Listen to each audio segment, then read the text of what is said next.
So those are just some highlights. There are lots more from the 90-day session that wrapped up in April.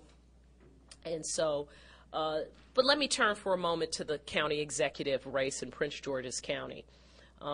As you all know, I'm a candidate in the race, and in talking about the race, I frequently say you need three things to do the job effectively. First of all, you need a vision for where we want to take the county. I do have a website, www.votelevi.com, where I've outlined the 10 steps, and you have them in front of you here, the 10 steps that I believe are key for the county to be more advanced, more innovation-driven, so that we can be more job creating. It includes 3 steps on leaping ahead in education, where I have an extensive record in the legislature. 2 steps on adopting smart policies on crime, and I have also some record there in the legislature. 3 steps to spur job creation in the county, and then 2 steps on better government and dealing with some of the budget issues we face without raising taxes. So I've outlined an extensive vision. If you were to go to the website and print it all off, it's almost 30 pages and nearly 36 citations. So it's a serious body of work, and I put some time into it in collaboration with a number of others. I also say that you need relevant experience. I've served as senior staff on Capitol Hill. I've been a lawyer, a federal lobbyist for 15 years, in addition to serving in the state legislature and as a member of the Prince George's delegation.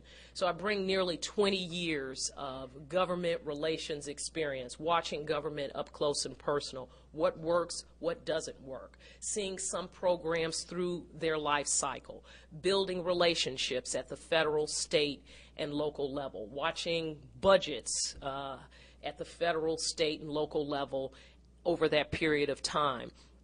So I would bring all of those relationships, experience, all of that knowledge to bear on this particular job. In addition, I say you need ability.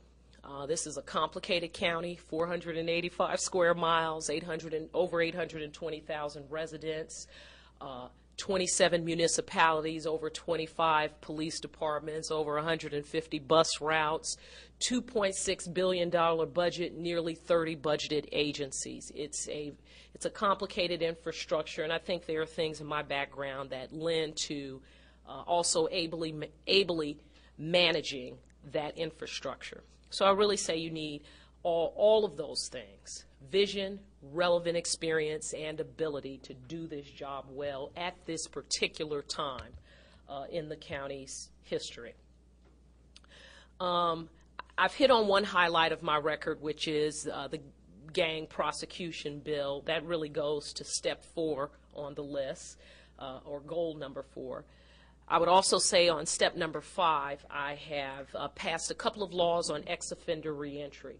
Most of the crime in the county is driven by 2 populations: returning ex-offenders and juvenile delinquents. We really have to have targeted policies around those 2 populations to have a significant impact on crime. We release around 15,000 folks from our state correctional facilities every year. About half are rearrested within 3 years for new offenses. So we really have to have a targeted effort to bring the rearrest rate down, bring that recidivism rate down. Those are statewide figures. Also, as the President mentioned, I have a $1.1 million advanced math project. That was a project where I brought a number of nonprofits together: churches, businesses, the school system, and I paid for the grant writer, and we were able to win a $1.1 million grant to try to build advanced math skills in the county. I frequently ask a question, and I'll ask you this. In one recent school year, I looked at 5th grade students, African American, 5th grade students that were testing at an advanced level in math. Fifth grade African American students testing at an advanced level in math. And there were 1,822 of them where? I know it's early in the morning, but I'm going to ask you that question. Get you engaged. 1,822 fifth grade African American students testing advanced where? Prince George's County. Prince George's. Any others? So Prince George's County, that's the state of Maryland, including all 24 jurisdictions across the state. So I say this all the time. As a nation, really, we're in the global challenge of a generation. And all across the country, we really have to increase the number of students we are producing at that top tier. I think it's tied into education, but it's also tied in the kind of job creation we really need to create in order to keep the economy overall, both here locally, statewide, regionally, across the country, globally. We've got to drive those numbers up. So, how many of those were in Prince George's County? It was about 7%. I think it was about 7% of the total statewide population of fifth grade students, about 7%, so under 10%. And that, so I can't recall the exact Prince George's number, but it was 1,822 overall in the entire state.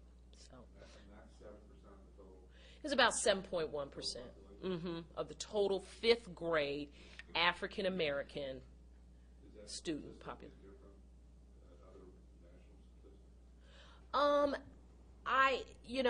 We tend to do a little better than most. I mean, according to Education Review, we are the #1 education system in the country. Okay, so we tend to do a little better than both, and actually in Prince George's County, as you may know, Eleanor Roosevelt High School is the #1 high school in the entire country for African Americans sitting for and passing the advanced placement exams. So I not terribly statistically different. I mean, just from what I've seen across the country, both in terms of Hispanic and African American students. So, and there's a big difference between African American and Hispanic students and their Asian counterparts, who are just outpacing everyone, and their white counterparts, who are doing better. But also their numbers ought to be brought up as well. I mean, they're doing better, but not as well as I really think they ought to do. Asian students are, I mean, something on the order of half or more are testing advanced. So I think we all need to reach towards that standard. I think the thrust of No Child Left Behind and the call of it is to have all students, 100% of students, proficient in math and reading by 2014. And I do not believe, this is my own personal view, proficiency really has very little to do with the dictates of this global economy right here. I do not believe that proficiency really is enough just based on what you see from our Chinese, Indian, and other ascending economies around the world. We really need to push that advanced here.